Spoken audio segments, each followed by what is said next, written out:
TIN tin এর পূর্ণরূপ কি? Tax payer identification number. NBR এর পূর্ণরূপ কি? National board of revenue.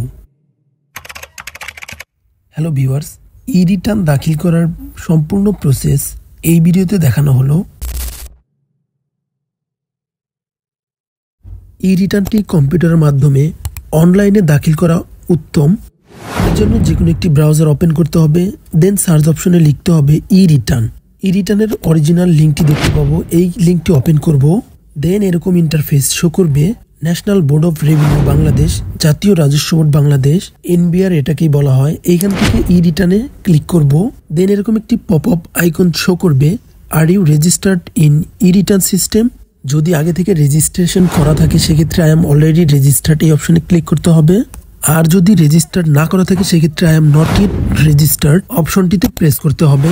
Make sure you have biometrics verified mobile number before registered. এর অর্থ হলো রেজিস্ট্রেশন করার পূর্বে মোবাইল নাম্বারটি বায়োমেট্রিক ভেরিফাইড কিনা চেক করুন। চেক করার জন্য আপনার মোবাইল ফোন থেকে 16001 এই নাম্বারে ডায়াল করে বায়োমেট্রিক্স ভেরিফাইড কিনা জেনে নিন। এখানে একটি বিষয় লক্ষ্য রাখতে হবে, মোবাইল নাম্বারটি অবশ্যই আপনার এনআইডি কার্ড দ্বারা ভেরিফাইড হতে হবে। ওকে, দেন সাইন আপের জন্য এরকম ইন্টারফেস শো করবে, সাইন আপ। দেন এখানে ইনপুট করতে হবে টিন সার্টিফিকেটে যে নাম্বারটি রয়েছে এই নাম্বারটি এবং মোবাইল নাম্বার, দেন ক্যাপসা। এগুলো ইনপুট করা হলে ভেরিফাইতে ক্লিক করতে হবে। We are almost done. Just OTP এখানে ইনপুট করে নিউ পাসওয়ার্ড দিতে হবে, এমন একটি পাসওয়ার্ড যেটি বিভিন্ন ক্যারেক্টার দিয়ে দিতে হবে। দেন কনফার্ম পাসওয়ার্ড দেওয়ার পর সাবমিট অপশনে ক্লিক করলেই congratulation, registration successfully completed. Just sign ইনে ক্লিক করে দিব। Welcome, sign in to your account, enter your TIN number এখানে ইনপুট করতে হবে। দেন পাসওয়ার্ড মাত্র যেটি দেওয়া হলো সেটি দিতে হবে। এখানে একটি বিষয় লক্ষ্য রাখতে হবে, পাসওয়ার্ডটি অবশ্যই নোট করে রাখতে হবে। ফাইনালি এখানে ক্যাপচা ইনপুট করে সাইন ইনে ক্লিক করলেই হয়ে যাবে। এই যে আমরা দেখতে পাচ্ছি টিন সার্টিফিকেটের সম্পূর্ণ ডিটেলস। ওকে, এবার কন্টিনিউতে ক্লিক করব। এরপর এরকম একটি পপ আপ আইকন শো করবে, এখানে লেখা রয়েছে is this your first return submission. যদি প্রথম হয় জাস্ট ইয়েসে ক্লিক করব। Are you sure, again ইয়েসে click করে দিব। জিরো রিটার্ন দাখিল করার সবচেয়ে সহজ পদ্ধতি হলো এটি, অনলাইনে সম্পূর্ণ নির্ভুলভাবে দাখিল করা সম্ভব। ওকে, এবার রেগুলার ই রিটার্নে ক্লিক করব। দেন এইরকম ইন্টারফেস শো করবে, এখানে দেখতে পাবো আমরা রিটার্ন স্কিম। যদি নিজের হয় তাহলে সেলফ অপশনটি সিলেক্ট করা থাকবে। বছর বা অর্থ বছর এগুলো কোনো কিছুই সিলেক্ট করতে হবে না, এগুলো অটোমেটিক সিলেক্ট হয়ে থাকবে। Okay, next step, any taxable income in the above mention income per year এই অপশনটি ইয়েসে ক্লিক করব। Then any income which is fully exempted from tax এটা নোতে ক্লিক করে দিব। ওকে, দেন রেসিডেন্ট স্ট্যাটাস এটিতে আমরা রেসিডেন্ট রাখবো। সেভ এন্ড কন্টিনিউতে ক্লিক করে দিব। নেক্সট পেজে চলে আসবো। Additional information, location of main source of income এই অপশনটিতে ক্লিক করব। ক্লিক করলে এখানে কয়েকটি অপশন শো করবে, সিটি কর্পোরেশন ছাড়া। তো আমি যেহেতু কর্পোরেশন না তাই এনি আদার এরিয়া দিয়ে দিলাম। নিচের দিকে স্ক্রল করলে ক্লেম ট্যাক্স রিবোর্ট ফর ইনভেস্টমেন্ট এই অপশনটি যারা অনলাইন থেকে ইনকাম করে তাদের জন্য এই অপশনটি নো রাখবো। Share holder director of company এই অপশনটিও নো রাখবো। দেন আইটি 10B রিকোয়ারমেন্ট এই অপশনটি অবশ্যই ভালো করে চেক করব। Gross wealth, own motor car, own of share property, have house property in any city corporation যদি থাকে তাহলে ইউজ করবো, আদারওয়াইজ নোতে ক্লিক করে দিব। IT 10B may be not mandatory still want to submit এই অপশনটি অবশ্যই ইয়েস রাখতে হবে অনেকগুলো অপশন শো করানোর জন্য। Okay, then click on save and continue. এই পেজে শো করছে ইনকাম ফ্রম এমপ্লয়মেন্ট। এখানে আমরা দেখতে পাবো এমপ্লয়মেন্ট টাইপ। এখানে কয়েক ক্যাটাগরিতে বেতন স্কেল প্রদান করা হয়, যেমন iBAS plus plus, private other than government pay scale, salary subject to reduce tax rate. যেই অপশনটি আপনার কার্যকর সেই অপশনটিতে সিলেক্ট করে দিবেন।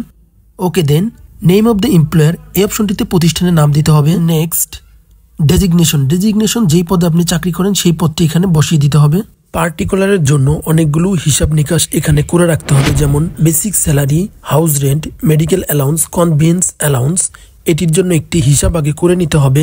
যেমন আমি এই হিসাবটি করে রেখেছি। এই হিসাবগুলো 1 বছরের, যেমন মূল বেতন, বাড়ি ভাড়া, চিকিৎসা ভাতা, বিশেষ ভাতা, উৎসব ভাতা, বৈশাখী ভাতা, এগুলো হচ্ছে আমার প্রাপ্য। আর কর্তন যেগুলো সেগুলো হলো ভবিষ্যৎ তহবিল, প্রভিডেন্ট ফান্ড যার যেগুলো আছে সেইভাবে এখানে দিয়ে দিতে হবে 12 মাসের। বেতন বাড়ি ভাতা হিসাব নিকাশের ক্ষেত্রে এইভাবে 12 মাস দিয়ে গুণ করে করে রাখা বেটার। ওকে দেন টাকার পরিমাণগুলো প্রত্যেকটি ঘরে বসিয়ে দিচ্ছি। টাকার অঙ্ক বসানো শেষ হলে এবার ডান পাশে কিছু অপশন দেখতে পাবো, নন ক্যাশ বেনিফিট। যদি এই অপশনগুলো অর্থ বুঝতে কষ্ট হয় সেক্ষেত্রে কোশ্চেন মার্কের উপর কার্সর রাখলেই অর্থগুলো বোঝা যাবে। ওকে এই অপশনগুলোর সাথে আমার কোনো লেনদেন নেই, সেহেতু পরবর্তী স্টেপ ফলো করতে সেভ অ্যান্ড কন্টিনিউতে ক্লিক করব। অ্যাসাইনমেন্ট, ইনকাম, এক্সপেন্ডিচার এই অপশনগুলো কার্যক্রম শেষের দিকে। আইটি 10B এই অপশনটি সচল রাখাতে লাইফ স্টাইলে যে খরচগুলো রয়েছে এইগুলো এখানে দেখানো সম্ভব। যেমন এক্সপেন্স হিসেবে ফুড, ক্লোথিং, আদার এসেনশিয়াল খরচ হিসেবে আমি 50,000 টাকা দেখিয়েছি। অ্যাকোমোডেশন এক্সপেন্স হিসেবে 5,000 টাকা দেখিয়েছি। অটো অ্যান্ড ট্রান্সপোর্ট এক্সপেন্স যেহেতু আমার নেই তাই আমি দেখাইনি। নিচের দিকে house hold and utility expense 4,000 টাকা দেখানো হয়েছে। House hold and utility expense এর ডিটেলস খরচ যেগুলো হয়েছে, ইলেকট্রিসিটি যেমন আমি 1,000 টাকা দিয়েছি, gas, water, shower and garbage 1,500 টাকা, phone, internet, TV channel subscription 1,000 টাকা, house support staff and other expenses 500 টাকা ধরা হয়েছে। ওকে দেন হাউস হোল্ড অ্যান্ড ইউটিলিটি এক্সপেন্সের সমস্ত খরচ বসানো হয়েছে। এবার festival and other special expenses total আমি 21,000 টাকা দেখিয়েছি। ডিটেলস হলো ফেস্টিভ্যাল, পার্টি অ্যান্ড ইভেন্ট 5,000 টাকা, domestic and other overseas tour 10,000 টাকা, ফিল্যান্থ্রপি ইটিসি 1,000 টাকা, আদার স্পেশাল এক্সপেন্সেস 5,000 টাকা। টোটাল লাইফ এক্সপেন্স রিলেটেড খরচ আমার হয়েছে 80,000 টাকা। ওকে দেন নেক্সট স্টেপে যেতে সেভ অ্যান্ড কন্টিনিউতে ক্লিক করে দিব।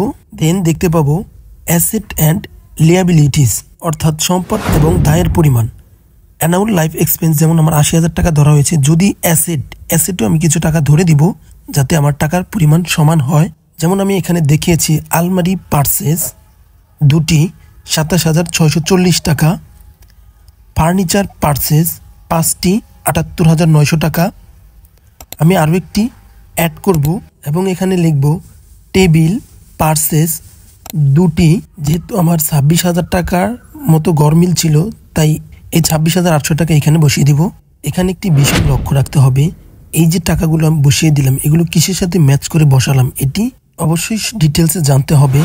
এই যে ডিফারেন্সের যে টাকাটা, এই টাকাটার ঘর শূন্য করার জন্য ওই ফার্নিচারগুলোর টাকা আমি বসিয়ে দিলাম। যদি আপনাদের এই ঘর শূন্য থাকে তাহলে ওই টাকাগুলো বসানোর প্রয়োজন নেই। এখানে আরও একটি বিষয় লক্ষ্য রাখতে হবে, ডিফারেন্সের ঘরের টাকা যদি শূন্য না হয় সেক্ষেত্রে রিটার্ন সাবমিট করা যাবে না। এবার দেখব কোথায় আমাদের কি কি সম্পদের পরিমাণ রয়েছে এবং কোনটার উপরে কত % ট্যাক্স ধরা হয়েছে। এই সম্পূর্ণ ডিটেলস এই পেজে স্ক্রল করে দেখব।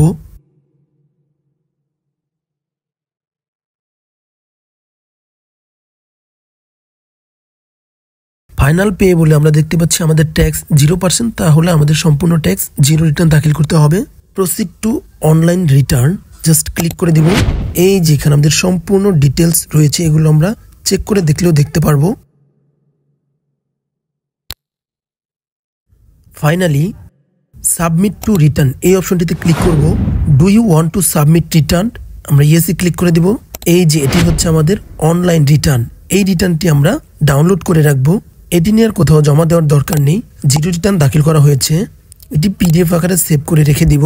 Thanks for watching this video. যদি ভিডিওটি উপকার আসে একটি লাইক দেবেন।